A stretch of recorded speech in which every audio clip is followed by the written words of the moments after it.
Hello friends, I am Aprati. Welcome back to our channel plants space. आज हम अपराजिता plant के बारे में बात करेंगे, जो कि एक ब्यूटीफुल फ्लावरिंग प्लांट है और हमारे चैनल के मोस्टली व्यूअर्स का ये फेवरेट प्लांट है। तो ये जो दो प्लांट हैं ये हमारे पुराने पौधे हैं, यानी कि इस साल हमने इनको सीड से ग्रो नहीं किया है।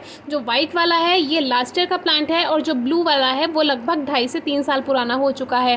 फरवरी मार्च में हमने इनको ठीक करने का आपसे वीडियो शेयर किया था। डिस्क्रिप्शन बॉक्स में ज़रूर वीडियो चेक कीजिए।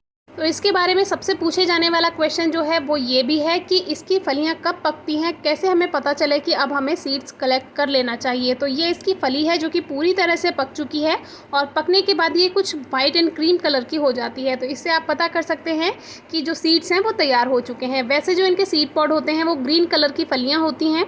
तो ये जो दोनों कलर हैं इसकी पहचान भी बहुत आसान है।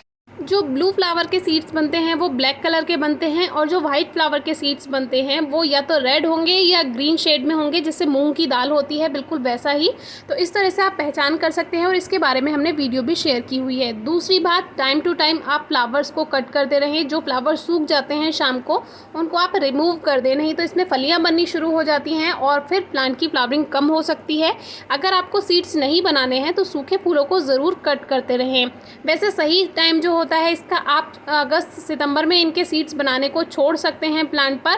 और वैसे पूरा सीज़न यानी गर्मियों में, रेनी सीज़न में आप इसके सूखे फूलों को कट करते रहें, या फिर एक फली रहने दें, एक फ्लावर्स को सीड्स बनने दें, बाकी सबको कट कर दें। इस तरह से भी आप इन पे सीड्स बनने दे सकते हैं।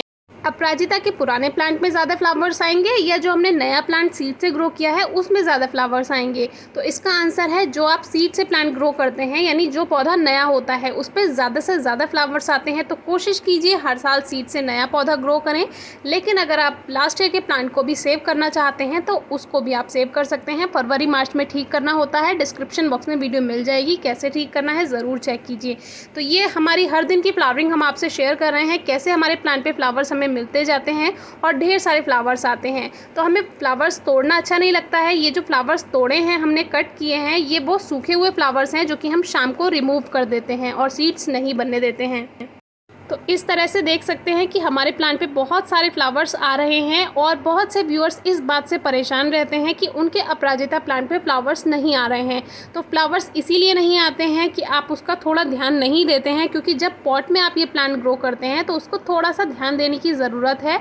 एक तो उसको धूप की अच्छी ज़रूरत है, यानी कम से कम प्लांट को 2 से 3 घंटे की धूप तो कम से कम चाहिए ही चाहिए। और दोपहर की तेज़ धूप से भी आप प्लांट को बचा कर रख सकते हैं। तो पत्तियाँ जो हैं वो लगातार हरी बनी रहती हैं, ग्रीन रहती हैं। और जब पॉट में ग्रो करते हैं तो फर्टिलाइज़र की भी रिक्वायरमेंट होती ही है, क्योंकि पॉट में इतनी ज़्यादा मिट्टी नहीं आ पाती है। अगर बहुत बड़ा पॉट है फिर तो रूट्स अच्छे से फैल जाती हैं, लेकिन आपको हर 1 महीने में इसमें फर्टिलाइज़र ज़रूर ऐड करना चाहिए। यानी 30 डेज़ में आप गुड़ाई करके उसमें फर्टिलाइज़र ऐड कर सकते हैं। तो हमारे यहाँ पर जो है बंदर काफ़ी हैं, इसीलिए इन पर जब सीड्स बनते हैं तो वो टाइम टू टाइम उन्हें खाते रहते हैं, क्योंकि ये जो फलियां हैं इनको बंदर आसानी से तोड़ पाते हैं और जल्दी से खा भी लेते हैं। तो जो ये हमारा प्लांट है ब्लू वाला, ये काफ़ी साल पुराना हो चुका है और एक वीडियो हमने शेयर की थी जिसमें आपको, वैसे तो ये अपराजिता बेल है लेकिन हमने उसमें आपसे शेयर किया है आप इसको प्लांट की तरह भी ग्रो कर सकते हैं। तो उसके लिए आपको टाइम टू टाइम इसको प्रून या पिंच करने की ज़रूरत होगी। तो हमारा प्लांट हमने काफ़ी टाइम से प्रून नहीं किया है, इसीलिए इतना ज़्यादा इसमें टहनियाँ जो हैं वो बढ़ गई हैं। इसीलिए आपको स्टार्टिंग में ही जब प्लांट हो तभी उसको पिंचिंग कर देनी चाहिए। इसके लिए आप जो चैनल की सबसे फेवरेट वीडियो है सभी की, जो कि काफ़ी पसंद की गई है, वो आप चेक कर सकते हैं। उसमें छोटे ही प्लांट को हमने ठीक करना बताया है, कैसे आप इस बेल वाले पौधे को प्लांट की तरह ग्रो कर सकते हैं। तो वैसे तो रेनी सीजन फ्लावरिंग का टाइम है, लेकिन इसको प्रून करना ज़रूरी था क्योंकि बहुत टाइम से हमने इस पर ध्यान नहीं दिया था और ये ज़्यादा ग्रोथ कर चुका था। तो इस पे जो ये फलियां हैं हम बनने नहीं देते हैं, फिर भी कैसे बन गई। तो कभी कभी ऐसा होता है कि कोई जो फ्लावर है सूखा हुआ वो छुपा रह जाता है और उनसे सीड्स बन जाते हैं, तो फिर हम उसको आने देते हैं, उसको रिमूव नहीं करते हैं। तो जिनकी एक बैल्कनी वाला घर है उनके लिए प्लांट की तरह अपराजिता का पौधा ग्रो करना बहुत सही है, क्योंकि हमारी एक व्यूअर का कमेंट भी था कि वो मुंबई से हैं और उनके पास इतना स्पेस नहीं है कि वो बेल की तरह पौधा ग्रो कर सकें। तो उन्होंने इस वीडियो को देखकर प्लांट को कट किया, ट्रिम किया, प्रून किया और बहुत अच्छी शेप उन्होंने दे दी है, जो कि उनकी बैल्कनी पर रखा हुआ बहुत खूबसूरत लग रहा है और बहुत ज़्यादा जगह घेरे बिना ही उनको फ्लावर्स भी मिल जाते हैं। तो इस तरह से इसकी पिंचिंग करनी होती है, यानी बेल को आगे बढ़ने नहीं दिया जाता है और इसको इस तरह से आप कट कर सकते हैं। एक क्वेश्चन ये होता है कि अपराजिता को सीड से कब ग्रो करना चाहिए। तो अपराजिता को आप फरवरी से लेकर अगस्त तक कभी भी ग्रो कर सकते हैं। अगस्त के बाद भी इसमें ग्रोथ हो जाती है, लेकिन फिर सर्दियां आ जाती हैं और प्लांट ग्रोथ नहीं करता है, इसीलिए आप अगस्त तक ही इसके सीड्स ग्रो कीजिए। फरवरी, मार्च, अप्रैल, मई, जून, जुलाई, अगस्त, इतने सारा टाइम आपके पास है, कभी भी इनके सीड्स ग्रो कर सकते हैं। बहुत ज़्यादा गर्मियों में थोड़ी सी परेशानी हो सकती है, लेकिन मिट्टी में नमी बना कर रखिएगा तो आपको अच्छा रिजल्ट मिल जाएगा। बाकी रेनी सीजन में तो आपको बहुत अच्छा रिजल्ट मिल जाएगा। इनके सीड्स जो हैं 5 दिन के अंदर अंदर जर्मिनेट हो जाते हैं। बस हल्की नमी मिट्टी में बनाकर रखिए, ईजिली जर्मिनेट हो जाएंगे। एक क्वेश्चन होता है कि अपराजिता के प्लांट में कौन सा फर्टिलाइज़र ऐड करें। तो देखिए, केमिकल फर्टिलाइज़र का तो बिल्कुल अपने गार्डन में यूज़ ना करें। ज़्यादा से ज़्यादा ऑर्गेनिक यानी देसी फर्टिलाइज़र ही यूज़ करें, जिसके लिए आप केवल और केवल गोबर की खाद या वर्मी कंपोस्ट या फिर सरसों की खली जो होता है, इनमें से कोई भी फर्टिलाइज़र ऐड कर सकते हैं। या जो किचन वेस्ट मैन्योर आप घर पर तैयार करते हैं, या लिक्विड फॉर्म में जो भी फर्टिलाइज़र आप जो बायो एंजाइम बनाते हैं सब्जियों के और फलों के छिलकों से, वो भी आप दे सकते हैं। बहुत अच्छा रिजल्ट मिल जाता है। तो फर्टिलाइज़र ऐड किस तरह से करना है, इस तरह से गुड़ाई करनी है मिट्टी में और उसमें काउडंग यानी गोबर की खाद या वर्मी कंपोस्ट या कोई भी ऑर्गेनिक फर्टिलाइज़र इस तरह से 2-3 मुट्ठी आप मिला दीजिए और इसको इस तरह से गुड़ाई कर दीजिए, जिससे कि मिट्टी में अच्छे से फर्टिलाइज़र मिक्स हो जाता है।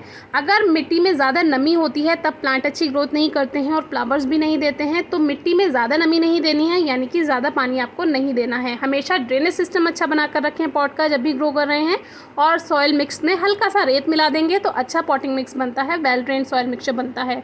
दूसरी बात, आप 1 हफ्ते में कम से कम 2 बार या 1 हफ्ते में 1 बार यानी 1 वीक में 1 बार मिट्टी की गुड़ाई ज़रूर कीजिए। उससे क्या है, ओवर मॉइस्चर जो होता है वो टाइम टू टाइम ख़त्म होता रहता है सूरज की तेज़ गर्मी से, और आपका जो प्लांट है वो ओवर मॉइस्चर से बिल्कुल ख़राब नहीं होता है। एक क्वेश्चन होता है कि पत्तियां पीली पड़ रही हैं। तो अगर कम पत्तियां पीली हैं तो वो तो नेचुरल है, लेकिन अगर बहुत ज़्यादा पत्तियां पीली पड़ रही हैं तो इसका कारण है ओवर मॉइस्चर, मिट्टी में ज़्यादा नमी है, नमी को कम कीजिए। और फर्टिलाइज़र की कमी से भी पत्तियां पीली पड़ती हैं, या आप बहुत ज़्यादा फर्टिलाइज़र दे देते हैं तब भी ऐसा होता है। एक क्वेश्चन होता है कि पत्तियों पे ब्लैक स्पॉट्स या वाइट स्पॉट्स आ गए हैं, तो ऐसा सॉइल में फंगस के कारण होता है। मिट्टी में नमी कम कीजिए और इन्फेक्टेड लीव्स को कट कर दीजिए प्लांट से और गार्डन से दूर फेंकने के बाद लगभग 2-3 दिन शाम को लगातार आप नीम ऑयल स्प्रे कर सकते हैं प्लांट पे। या जो मट्ठा होता है, जो लस्सी होती है बिना नमक वाली, उसका स्प्रे भी आप शाम को 2-3 दिन लगातार कर सकते हैं, उसको हल्का सा डाइल्यूट करके, यानी उसमें थोड़ा पानी मिक्स करके। बाकी जहाँ पर सर्दियाँ होती हैं वहाँ पर ये सितंबर अक्टूबर के बाद से लीव्स गिराने लगता है और सभी पत्तियाँ सर्दियों में ख़त्म हो जाती हैं, झड़ जाती हैं, लेकिन फरवरी से प्लांट में न्यू ग्रोथ स्टार्ट हो जाती है। इसीलिए परेशान होने की कोई ज़रूरत नहीं है। और जब भी लगे कि आपका प्लांट सूख रहा है तो कैसे पता करें कि आपका प्लांट ठीक है, उसके लिए आप स्टेम यानी कि जो प्लांट का तना है उसको हल्का सा स्क्रैच कीजिए। अगर वो ग्रीन है तो समझ लीजिए प्लांट ठीक है और फिर से जल्दी से ठीक हो जाएगा। और अगर वो स्टेम यानी कि जो तना है वो ब्राउन हो चुका है तो समझ लीजिए आपका प्लांट सूख चुका है, आप उसको हटा सकते हैं और नया पौधा ग्रो कर सकते हैं। तो फिर भी अगर आपकी इन सारे क्वेश्चंस के अलावा भी कोई और क्वेश्चन है, क्वेरी है, कमेंट बॉक्स में ज़रूर पूछिए, हम जल्दी से जल्दी आंसर देने की पूरी कोशिश करेंगे। आज की वीडियो आपको कैसी लगी ये भी ज़रूर बताइए। Thank you.